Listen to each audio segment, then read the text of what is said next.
থাকে, আমাদের দক্ষতার অনেক ফাঁকা থেকে যায়। একটা সময় অদক্ষ মানুষ আমরা মনে করতাম পাড়া মহল্লায় যে সবচেয়ে বেশি অলস, পরিবারের সবচেয়ে অলসটা তাকে বিদেশ পাঠিয়ে দাও। আমরা ভাবতাম মনে হয় বিদেশ গেলেই একটা মেশিন আছে, ওকে দাঁড়াবে, টাকাটা বেড়ে আসবে, এমন ধারণা, অনেক ধারণা ছিল। আস্তে আস্তে যুগের সাথে তাল মিলিয়ে আমাদের বর্তমান অদক্ষ থেকে দক্ষ মানুষ যাওয়ার চেষ্টা করছে, সব ব্যাপারে দেখভাল করছেন। তাই এরকম একটা বড় প্রতিষ্ঠান সরকার দিয়েছেন, সপ্তাহে 2-1 দিন, মাসে 2 তাদের জানার আগ্রহ থাকে, তাহলে এখন আর কেউ না জেনে বিদেশ যাওয়ার বিষয়টা যে এখন আর সম্ভব না স্যার। প্রত্যেকটা যাত্রীর বিদেশ যাওয়ার আগে স্যার আমাদের 3 দিনের একটা ওরিয়েন্টেশন ক্লাস হয় স্যার। এইখানে স্যার সব রকম বিষয়, অডিও, ভিডিও এবং বিভিন্ন নিকট আত্মীয়র মাধ্যমে টাকা লেনদেনটা হয়েছে স্যার।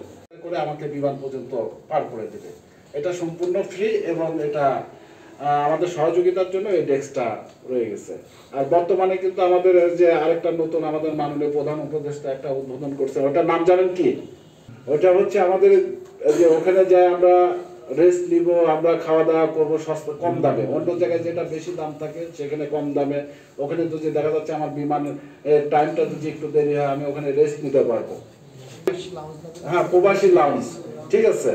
এটা কিন্তু আমাদের জন্য দেখেন আস্তে আস্তে আমরা হয়ে গেছে সব দেশে, যদি ম্যাক্সিমাম দেশে হয়ে থাকে তাহলে এটা খুবই ভালো। এটা নিয়ে অনেকদিন কাজ করা হচ্ছিল যে বাংলা এবং ইংলিশ পাশাপাশি থাকবে অথবা আরবি বাংলা পাশাপাশি থাকবে। বাংলা থাকলে অন্ততপক্ষে আমরা পড়তে পারবো। তারপর আমাদের অনেকে আছেন বাংলাও আমরা পড়তে পারি না, তাহলে আমরা সেটা জন্য আমরা আত্মীয় স্বজনকে দেখিয়ে আমরা এই করতে পারি যে কি আছে আমার ওই চুক্তিতে আবার কি কি বলা আছে। বৈদেশিক কর্মসংস্থান মন্ত্রণালয়কে সবসময় সাধুবাদ জানাই দুটো বিষয় নিয়ে একসাথে খুব নিপুণভাবে কাজ করার জন্য। কিভাবে অভিবাসীরা ভালো থাকবে এবং কিভাবে দক্ষ হয়ে যাবে।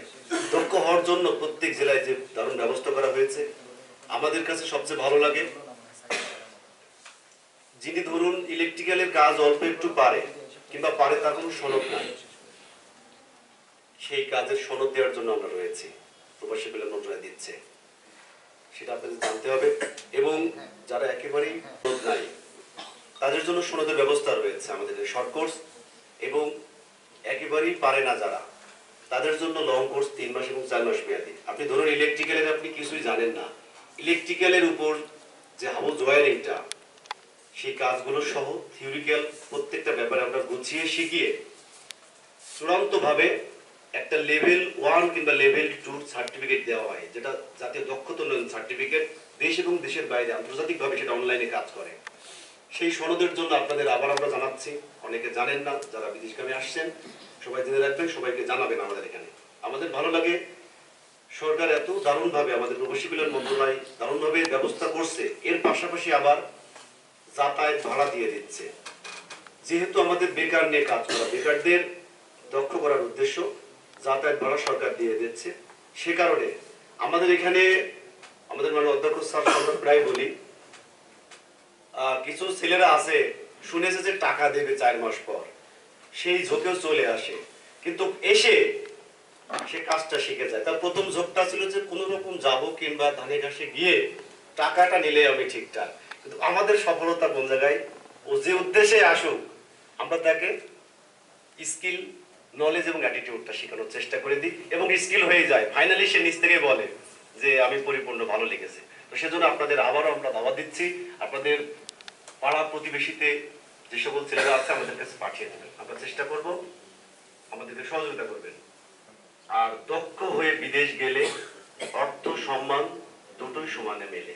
মাগুরার জেলা প্রশাসক মহোদয় হওয়ার পূর্বেই স্যার কিন্তু আমরা আজকে যে সেমিনার নিয়ে বসছি, এই সেমিনারে এর স্যার মানে আমাদের মন্ত্রণালয়ে স্যার ছিলেন দীর্ঘটাই, ঠিক আছে। এই জন্য আজকে আমাদের কিছু কথা আমরা স্যারের থেকে খুব গুরুত্বপূর্ণ কথাগুলো আমরা শুনতে পারবো। তারপরে কিছু দিক নির্দেশনা আমরা স্যারের দিক নির্দেশনাগুলো মানব, প্লাস আমাদের তো যে কোনো সমস্যা মানে কিছু কথা থাকে সেগুলি আমরা স্যার থেকে আমরা কিন্তু জেনে নিতে পারবো। এটা সবচেয়ে গুরুত্বপূর্ণ একটা সেশন থাকবে। মাগুরা কারিগরি প্রশিক্ষণ কেন্দ্র মাগুরা, এটা আমাদের হেডকোয়ার্টার জনশক্তি কর্মসংস্থান ও প্রশিক্ষণ ব্যুরো, এবং আমাদের মন্ত্রণালয়ের নাম হচ্ছে প্রবাসী কল্যাণ ও বৈদেশিক কর্মসংস্থান মন্ত্রণালয়। আজকের আলোচ্য বিষয় হচ্ছে নিরাপদ অভিবাসন ও দক্ষতা উন্নয়ন শীর্ষক সেমিনার। নিরাপদ অভিবাসনটা কি আমরা সাধারণত এটা জানবো। চাকরি নিয়ে বিদেশ যাওয়ার সিদ্ধান্ত গ্রহণ, যাওয়ার প্রক্রিয়া, নিরাপদে কর্মক্ষেত্রে পৌঁছানো, বিদেশে কর্মক্ষেত্রের নিরাপত্তা এবং দেশে ফিরে এসে পরিবার ও সমাজের মানুষের সঙ্গে পূর্ণ একীভূত হওয়া। এই প্রতিটি পর্যায়ে যদি আর্থিক, শারীরিক, পারিবারিক, সামাজিক অর্থাৎ সার্বিক দীর্ঘমেয়াদী ভিত্তিতে একজন অভিবাসীর জন্য লাভজনক হয় তবে এটাকে আমরা নিরাপদ অভিবাসন বলবো। প্রথমে আমার প্রয়োজন হবে বৈধ পাসপোর্ট, বৈধ ভিসা, মেডিকেল রিপোর্ট, ফিঙ্গারপ্রিন্ট, টিটিসিতে প্রশিক্ষণের সনদ। আমরা যারা 3 দিনের যে কর্মসংস্থান 3 দিনের যে পিডিও প্রশিক্ষণটা দিচ্ছি সেটার একটা সনদ লাগবে এবং দক্ষতার সনদ পাশাপাশি থাকলে সবচেয়ে আমাদের জন্য ভালো। বিএমইটি স্মার্ট কার্ড, এরপরে আসবে আমাদের বিএমইটির স্মার্ট কার্ড। বিএমইটি স্মার্ট কার্ডটা কি হবে, আমরা যখন অনলাইন থেকে এখানে প্রশিক্ষণ নেওয়ার পরে আমরা যখন অনলাইন থেকে সম্পূর্ণ কিছু কার্যক্রম শেষ করে দেওয়ার পরে এটা স্মার্ট কার্ড বিএমইটি থেকে আমরা নিতে পারবো। তারপরে থাকবে কি চুক্তিপত্র, আমরা যে কাজের উপরে যাচ্ছি, আমরা কোন কাজের উপরে যাচ্ছি, আমার বেতন কত, মানে চুক্তিপত্র আমার সার্বিক সবকিছু লেখা থাকবে। আমার কাজের ধরনটা কি, আমার বেতন কত হবে, আমার কয় ঘন্টা, তাদের মাধ্যমে আমরা যাচ্ছি। আমরা কিন্তু মূল রিক্রুটিং এজেন্সির কাছে যাচ্ছি না। না যে কি করতেছি, আমার একজন পরিচিত এলাকায় আছে, একজনকে নিছে, তার মাধ্যমে আমি ছুটতেছি যে ভাই ওনাকে নিছেন আমাকে মনে, কিন্তু আসলে কি উনি আপনার জন্য কতটুকু পজিটিভ, ঠিক আছে। আপনি তার সাথে যোগাযোগ না করে আপনি সরাসরি যারা রেজিস্ট্রেশনকৃত যারা রিক্রুটিং এজেন্সি আছে তাদের সঙ্গে যোগাযোগ করেন, দেখবেন যে আপনার যদি 2 লাখ লাগে আপনার যে দেশের বাইরে যাইতে, সেখানে আপনি 50,000 টাকা, মিনিমাম 50,000 টাকা, বিভিন্ন খরচ খরচ মধ্যে 50,000 টাকা কমে যাবে। তা যদি দেখার পরে দেখা যাচ্ছে যে আপনি ফোরম্যান পর্যন্ত চলে যাবেন, তখন কিন্তু আপনার বেতনের স্ট্রাকচার কিন্তু অনেক বেড়ে যাবে। এই জন্য এই প্রশিক্ষণের জন্য আপনাদেরকে আমাদের প্রত্যেকটা ডিস্ট্রিক্টে বাংলাদেশ গভর্নমেন্ট প্রত্যেকটা ডিস্ট্রিক্ট পর্যায়ে মনে করেন যে টিটিসি নির্মাণ করছে এবং উপজেলা পর্যায়ে নির্মাণ করার জন্য সিদ্ধান্ত নিয়েছে। অলরেডি কাজ চলতেছে, যেমন আমাদের শালিকাতেও একটা কিন্তু টিটিসি যে প্রস্তাবনা স্যারের কাছে অলরেডি চলে আসছে, ভূমি অধিগ্রহণের কার্যক্রম চলতেছে। এই যে সরকার এত টাকা খরচ করতেছে কাদের জন্য, আমাদের জন্য, আমাদের দেশকে উন্নয়ন করার জন্য। আমরা উন্নয়ন হওয়া মানে আমাদের দেশ উন্নয়ন হওয়া, এটাকে সামনে রেখে আমরা অবশ্যই আমরা যারা বিদেশে অলরেডি প্রক্রিয়া শেষ চলে যাব, কিন্তু পরবর্তী যে প্রজন্মগুলি যাবে আমরা চাইবো যে তাদেরকে তারা যাতে দক্ষ হয়ে দেশের বাইরে যায়। ভিসায় যাচ্ছে, আসলে অ্যাকচুয়ালি ফ্রি ভিসা বলে কোনো ভিসা নাই। আগে আমরা শুনছি গলা কাটা ভিসা, আমার দেহ আপনার মাথা, গলা কাটা ভিসা, ঠিক আছে। ফ্রি ভিসাটা এরকম দেখা যাচ্ছে আমার কোনো কাজ নেই, আমাকে ওখানে নিয়ে যায় কি করবে, আমাকে বিক্রি করবে, 3-4 জায়গায় বিক্রি হবে, ঠিক আছে। আমাকে কোন রকম ওই দেশে নিয়ে যাবে একজনের দালালের মাধ্যমে, ওখানে আরেকটা দালাল আছে, ওই দালাল আপনাকে কি করবে, ঘরের মধ্যে কিছুদিন আটকায় রাখবে, বিভিন্ন জায়গায় আপনাকে দিয়ে মার্কেটিং করবে, করার পরে দেখা যাচ্ছে যে আপনি যদি 1200 রিয়াল যদি বেতন পান, তাহলে তার সাথে আপনাকে চুক্তি করতে হবে, 500 রিয়াল তাকে দিতে হবে, বাদ বাকি টাকা 4 লক্ষ টাকা। তার মানে আমার কাগজের কলমে আছে 1,65,000 টাকা, আমি দিচ্ছি 4 লক্ষ টাকা, বাকি 2,25,000, 2,35,000, 2,35,000 টাকার কিন্তু কাগজের কলমে কোনো হিসাব নাই, বুঝতে পেরেছেন, তাই না? তার মানে হয়েছে উনি যে রিক্রুটিং এজেন্সির সাথে যাচ্ছেন সেই রিক্রুটিং এজেন্সির সাথে কিন্তু উনি এগ্রিমেন্ট করেছেন 1,65,000 টাকার, বাকি টাকা উনি হয়তো বা ক্যাশ দিয়েছেন অথবা ব্যাংকে ট্রান্সফার করে দিয়েছেন, সেভাবেই তো দিয়েছেন, তাই না? সব টাকাই দিয়েছেন এবার। আচ্ছা, সব টাকাই উনি দিয়েছেন, কিন্তু রিক্রুটিং এজেন্সির সাথে যখন উনি এগ্রিমেন্টে যাবেন কত টাকা দিয়েছেন, তখন দিবেন উনি 1,65,000 টাকায় এগ্রিমেন্ট সাইন হবে রিক্রুটিং এজেন্সির সাথে। এইখানে আমাদের অনেক কাজ করার সুযোগ আছে। সেখানে হলো যে এখানে যারা বিদেশ যাচ্ছেন তাদেরকে আপনাদেরকে জানতে হবে যে বিদেশ যেতে কত টাকা লাগে। আপনার ওখানে ভয়েসকে স্টোন করতে হবে, আপনি ভয়েস রেজ করতে হবে যে না, সরকার বলেছে 1,65,000 টাকা দিয়ে বিদেশ, আমরা 1,65,000 টাকাই দিব, তুমি আমার কাছ থেকে যদি 4 লাখ টাকা নাও তাহলে আমার সাথে 4 লাখ টাকারই এগ্রিমেন্ট করো, 4 লাখ টাকা দিতে অসুবিধা নাই, 4 লাখ টাকার এগ্রিমেন্ট করো। আমরা সবাই যখন সচেতন হবো এইভাবে যে সরকার নির্ধারিত ফি, তাহলে হবে কি রেকর্ডিং এজেন্সিগুলোর দৌরাত্ম কমে যাবে। এখন রেকর্ডিং এজেন্সি যেভাবে আমাদেরকে চালায় আমরা সেইভাবে চলি, এইভাবে চলতে দেওয়া যাবে না। আমাদেরকে এখান থেকে বের হয়ে আসতে হবে, আমাদেরকে দেখতে হবে যে সরকার নির্ধারিত ফি যেভাবে আছে সেই ফিতে বিদেশ যাবো, অথবা আমি যদি 4 লাখ টাকা দিতে হয় তাহলে আমি 4 লাখ টাকারই এগ্রিমেন্ট আমার রেকর্ডিং এজেন্সির সাথে করতে হবে। ঠিক আছে, এইখানে আপনাদেরকে অনেক শক্ত ভূমিকা নিতে হবে। কন্ট্রাক্ট অফ এমপ্লয়মেন্ট নিয়ে কথা আছে, কন্ট্রাক্ট অফ এমপ্লয়মেন্ট নিয়ে দুই একটা কথা বলি। যেমন ধরেন একটা ওভারটাইম বলা আছে, ওভারটাইম আপনি ক্লেম করা যাবে না যদি কোম্পানির ওভারটাইম থাকে। ধরেন একটা কোম্পানি, আমাদের গার্মেন্টস চিন্তা করেন, আমরা বাংলাদেশে যারা গার্মেন্টস চাকরি, কখনো ওভারটাইম থাকে কখনো থাকে না, তাই না? যখন ওনার চাপ বেশি থাকে, কাজের লোড বেশি থাকে, তখন তিনি কি করেন, ওভারটাইম করেন। যখন ওনার কাজের লোড কম থাকে তখন ওভারটাইম থাকে না।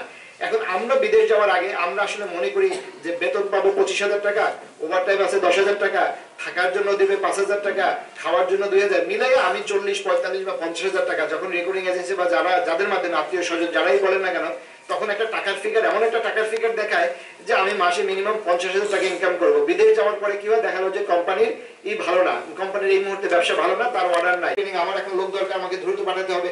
এটা এরকম করা যেতে পারে। আমি একবার একটা প্রস্তাবও দিয়েছিলাম, তখন বিএমইটির ছিল, সেলিম রেজা স্যার ছিল, সেলিম রেজা স্যারকে বলছিলাম যে স্যার আমরা তো এমনিতেই প্রচুর ট্রেনিং করাই, তাহলে এটা ভিসা কমপ্লিট হওয়ার পরে কেন ট্রেনিং হবে? আমি আগে থেকে এই ট্রেনিংটা করাই রাখি।